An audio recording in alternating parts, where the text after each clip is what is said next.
questions? What's the name of that last piece you did? Bo Peep.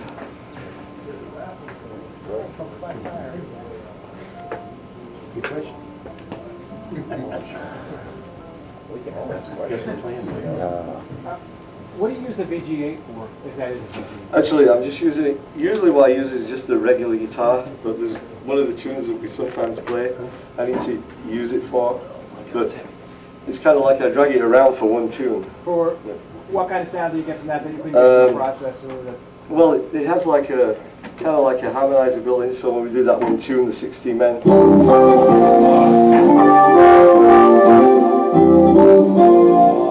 I'd have to have a big, rack of cheese to be able to duplicate it. So it's kind of a little bit easier to count around,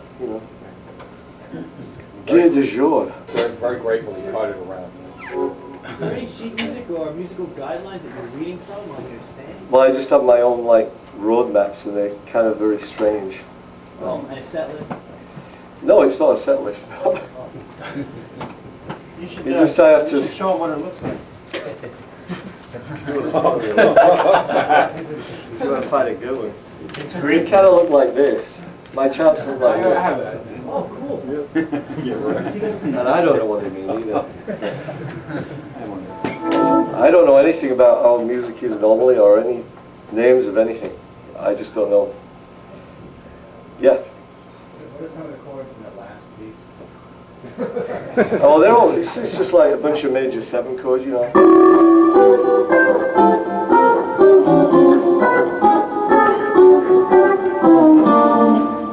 It's just like, it's kind of like a pussy tune, actually, isn't it? Oh, yeah, right. Sorry. No offense. No, I take that back.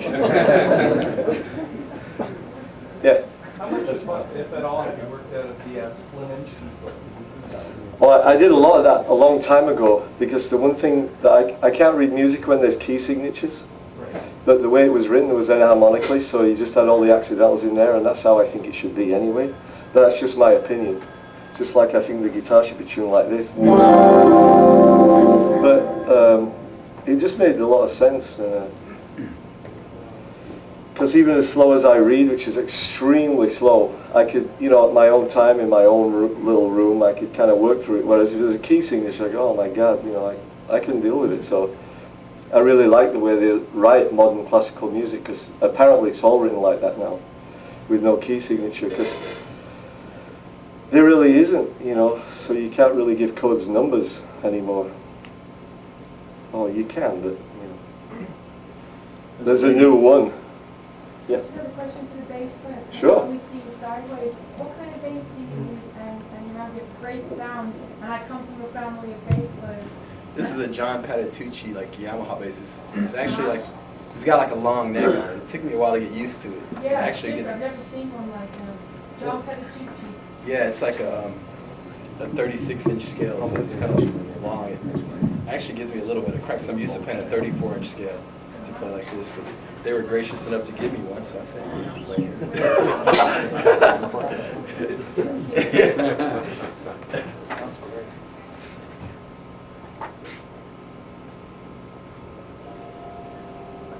Yeah. Yeah, I'm just curious how heavy you can go with the strings on that before your hands just can't do it. Sorry? How heavy can you go with the strings on that guitar before your hands just...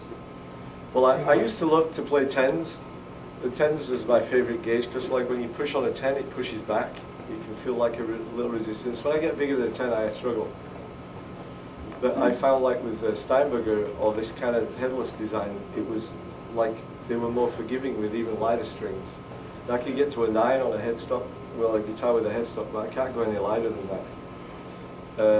Because they don't really have they don't push you back, but I like the sound of really thin strings. So the guy who made this guitar for me, he also made a couple of 26-inch scale ones, and they're insane, because if you put a set of 8s on a 26-inch scale, they're really tight.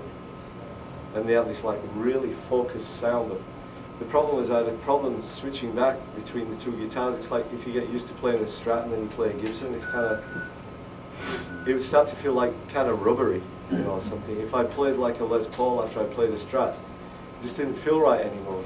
If you get used to it, lots of guys use those guitars and they're amazing on either one, but I had a hard time even switching with a, you know, from 2 3/4 to 25 and a half, 24 You and used to play 3/4. the shorter scale. Well, I played Gibson. Actually, I played a Strat first, and then I moved to a Gibson, and then I went back. But I love the 26-inch scale. It's really cool.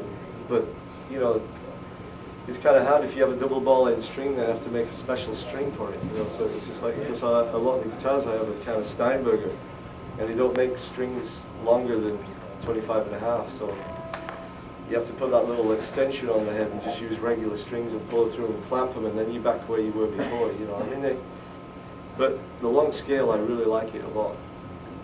Can you guys hear in the back? Yes or no? Completely hollow? That one? No, it's not completely hollow. It's the top and the back. It has like two pieces that float down the middle, but they don't come in contact with the top or the back. They kind of scoop down. It's like two 2x4s sitting on their end. So the top is floating and the back is floating. Oh, okay. Sorry, I don't like to be louder than anybody else. When you play over a tune like you guys just played, like at this point, are you just going for it, or do you have a concept, or are you looking at things, or hearing things, or do you have shapes? Well, I think I have some sort of a concept. No, I know, but I mean, is it a thought process, or is it like a... No, I usually like write the, you know, like I write things out with like, they're mostly based on like the scales, how they change and what notes are in those. And then I just have these charts that make sense to me but don't make much sense to anybody else, and they're not really related to the root note of any particular scale, because I don't think like that. I just think of a scale as having just like a big circle. So when one chord goes to the next one, it's just like another circle with another colour, and they just go by like this, and then you just have to try and pull notes out of those scales and improvise with them. It's pretty much the same thing, but it's just a different way of going about it, I guess. When you write the scales out, do you do them like dots in your book, like the way you have them in there, like for each chord change? Well, I catalogue them like that. I do catalogue them like that, yeah, with like 24 frets, yeah. And then I just put them off, and then when I'm not feeling so lazy, I kind of look at them once in a while. That song that you played was called Bo Peep? Yeah. Bo Peep, the progression reminded me of the theme song to F Troop. You know, when cloud facing Indians all go chicken, whatever. You know, did you ever see that show? Or? No, actually, I don't watch much TV. It's like a cyclophysic. Yeah, it's like... okay. But it has a bridge on the I guess it has some of that in it. There's some of that in it. It's not deliberate. I don't know if they got that in England or not. No. I got a question about the combination of amps. You have a twin over a Marshall. Is there any particular, or how do you have that staggered? Well, usually, like when we're at home, or like, because I live in California, so usually I have my own little rig, and I use two of the little Yamaha DG80s, which they don't make anymore, and two of the little single 12 cabinets. But when we go on the road, I usually ask them if they can provide the most generic stuff, so I usually ask for 2 twin reverbs and 2 Marshalls, because you can pretty much guarantee to get those anywhere in the world. It's not my favorite gear, but it's just something that, but what I do is the 2 amps on top, the Fenders, I just use those for the clean sound. And then the bottom is just like the distorted, you know, the nasty sound. So they're both stereo. The crunch is not coming from the twin, it's coming from No, the other. it's actually coming from this Yamaha DG1000 preamp. And that just drives this Crown Power amp, which all this stuff was provided by, thankfully, by the guys at the store. So I'm just running that into these. They're going to let you keep the equipment? No. I wish. I'm going to have to truck it back to California. You mentioned tuning. How do you tune? No, I tune regular. You tune? Yes. But I would tune it. If I was starting again, I'd just tune it in straight force and be done. You don't like the accent? Huh? You don't like the accent? Yeah, the big cup on the B string, yeah. You know, it made life a lot easier when I was younger, you know. now I have to struggle if I ever do that, because it was easy to do that with the syntax. You could tune it any way you wanted to tune it. So if I tune it in straight fourths, it was really cool, and I get used to that, and then try to go back to the guitar, and it was like, ah. So I quit. You know, I guess I spent too much time trying to dodge the B string that it was hard to get back, you know, to go forward. Whereas, like, if I was 20 years old, I would, you know, because I think it came from the tuning of the guitar more came from like accompanying yourself, or just hitting the top string and the low string the same, so you could play songs and accompany yourself, because otherwise the chords get a little bit more difficult to finger. Like a major chord, if it's tuned that way, is a little bit more difficult than it would be normally. If you played a bar chord, it'd be like the bar would be like a cross. But if you played other chords, it would make perfect sense, and I'd rather be playing the other chords. But I quit. You know. Well, you use the shorter scale because you do a lot of those. No, it's not short scale. This is no, hell no. I can't play a short It scale. looks that way because it's got no head on. It just looks that way because it's got no head or no body. Or body. I guess I got to lose some weight. No, I can't play short scale guitars. This is 25 and a half, and like I was explaining to the gentleman over there, I have a couple of guitars at 26-inch scale. That's actually my favourite scale length, because you can put a set of 8s on a 26-inch scale and they're tight, man.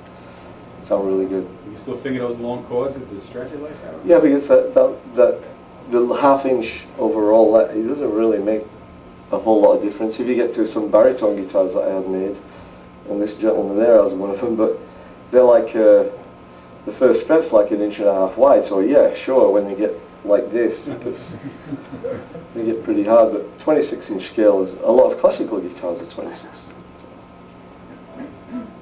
it's a good scale length. Yeah. What was your main inspiration or takeaway from working with Tony Williams? While I was with Tony? Yeah, what would you take away from that experience? Oh my God. Everything, you know, there's like, well, what can you say? I mean, it's Tony Williams, man. He taught me something really important, because he never asked me to do anything. He never said, play this, play that, do this, do this, do that. It was just like a tune was like this, and that's the way it was. And if I didn't have anything to play, I'd have to find it myself. And that was one of the big lessons I learned from Tony, was to like kind of give somebody their personality within any music that they played. So like when I play with like Joel or Ernest and some of the other guys that I play with, it's never like, as long as the form, everybody understands the form of the song, but they interpret it their own way, and I really like that. I love that. And each one of these guys just bring their own personality to the music and do their own things with it. And that was the biggest thing that I learned from Tony, aside from being a witness to all that amazing, you know, him and Alan Pasqua, I mean, and Tony Newton. It was an incredible experience.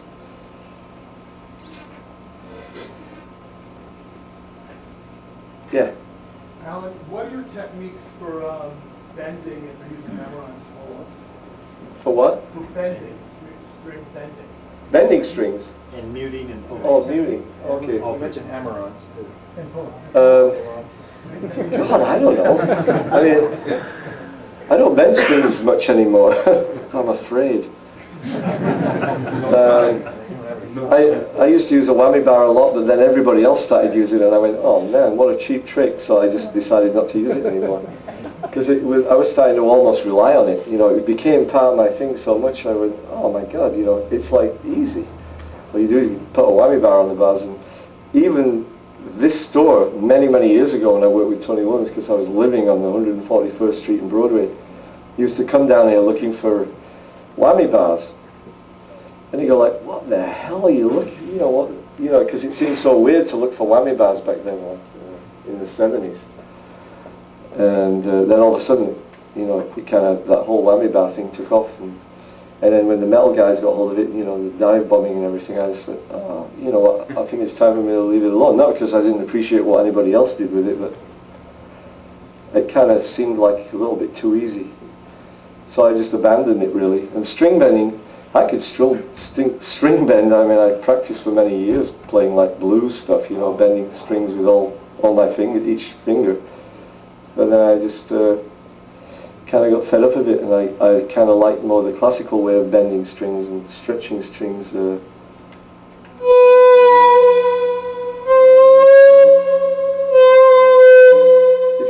grip string and pull it from the top, it's going to be really flat. If you pull it from the top, you almost don't need to bend it anymore. I do bend them, but just enough to get some vibrato on it. Sorry. Give us a full solo. Come on. Avoid. That one? The 3 things? Yeah. Okay. What's time with the cheese or not? On the ground. Yeah.